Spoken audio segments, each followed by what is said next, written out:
क्या आपको लगता है कि रिस्क लेना सिर्फ बेवकूफ़ी है, या फिर ये सिर्फ उन लोगों के लिए है जिनके पास पहले से बहुत पैसा है?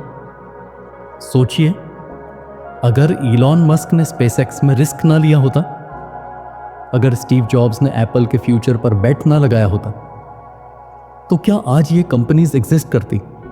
रिस्क लेना गैम्बलिंग नहीं है, ये एक स्किल है, और अगर आप इसे सीख लें तो ये आपकी जिंदगी बदल सकता है। क्या आप लाइफ में ग्रो करना चाहते हैं लेकिन रिस्क लेने से डरते हैं? क्या कभी ऐसा महसूस हुआ कि अगर आपने वो बड़ा कदम उठा लिया होता तो आपकी जिंदगी अलग होती? अगर हाँ, तो आज मैं आपके साथ एक पावरफुल 3 स्टेप फ्रेमवर्क शेयर करने वाला हूं, जिससे आप स्मार्ट तरीके से रिस्क एनालाइज कर पाएंगे और कॉन्फिडेंटली बड़े डिसीजंस ले पाएंगे।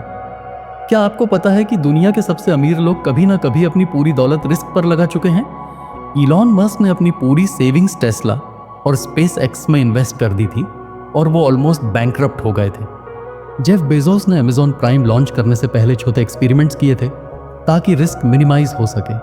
स्टीव जॉब्स ने आईफोन पर पूरी कंपनी की रिसोर्सेज लगा दी। अगर फेल होता तो एप्पल बर्बाद हो सकता था, लेकिन इनके डिसीजंस लक पर बेस्ड नहीं थे।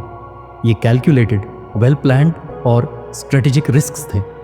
अगर आप भी लाइफ में आगे बढ़ना चाहते हैं, चाहे बिजनेस हो, करियर हो या पर्सनल ग्रोथ, तो आपको रिस्क लेना सीखना होगा। लेकिन सिर्फ रिस्क लेना इनफ नहीं हुआ, उसे स्मार्टली लेना जरूरी है। इस वीडियो में मैं आपको रिस्क टेकिंग के 3 सबसे बड़े सीक्रेट्स बताने वाला हूं, जिससे आप रिस्क को कॉन्फिडेंटली एनालाइज कर पाएंगे और अपनी जिंदगी में ग्रोथ ला सकेंगे। आज हम सीखेंगे रिस्क को कैसे समझें, लॉजिकल और इमोशनल रिस्क को कैसे कैलकुलेट करें, द 80-20 रूल, रिस्क को कैसे मैनेज करें, backup plan and adaptation strategy. अगर आप इन 3 चीजों को मास्टर कर लेते हैं तो आप भी दुनिया के सबसे सक्सेसफुल लोगों की तरह स्मार्ट रिस्क ले सकते हैं। अगर आप फियर को कंट्रोल करना चाहते हैं और कैलकुलेटेड रिस्क लेकर आगे बढ़ना चाहते हैं, तो ये वीडियो आपके लिए गेम चेंजर साबित होगा। वीडियो को लाइक कर दीजिए, क्योंकि आगे आने वाली नॉलेज आपकी थिंकिंग को बदल देगी।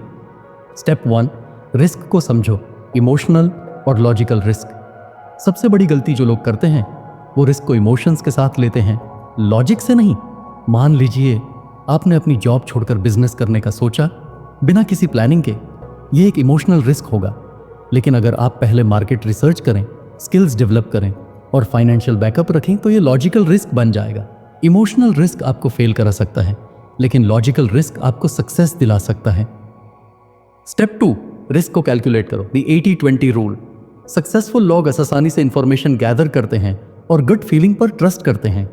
जब जेफ बेजोस ने अमेजॉन प्राइम लॉन्च किया तो उन्होंने पहले छोटे एक्सपेरिमेंट्स किए। उन्होंने देखा कि लोग फास्ट डिलीवरी के लिए पैसे देने को रेडी हैं या नहीं।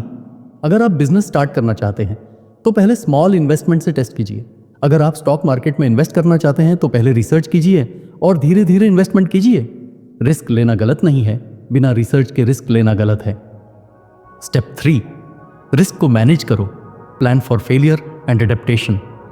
सक्सेसफुल लोग सिर्फ रिस्क लेने के बारे में नहीं सोचते, वो फेल होने की स्ट्रैटेजी भी बनाते हैं। वॉल्ट डिज्नी को 3 साजन इन्वेस्टर्स ने रिजेक्ट किया था, लेकिन उन्होंने रिस्क लेना नहीं छोड़ा।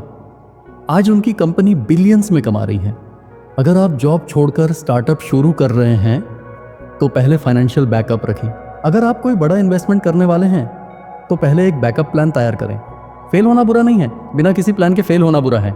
आपने अपनी लाइफ में सबसे बड़ा रिस्क कब लिया था और उसका रिजल्ट क्या निकला? कमेंट में बताइए।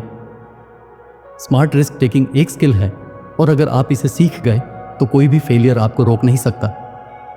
रिस्क लॉजिकल होना चाहिए, इमोशनल नहीं। आज 5 रूल, पहले रिसर्च फिर एक्शन। फेलियर का बैकअप प्लान हमेशा रेडी रखें। अगर आपको ये वीडियो वैल्यूएबल लगी तो इसे अपने दोस्तों के साथ शेयर करें और चैनल को सब्सक्राइब करना ना भूलें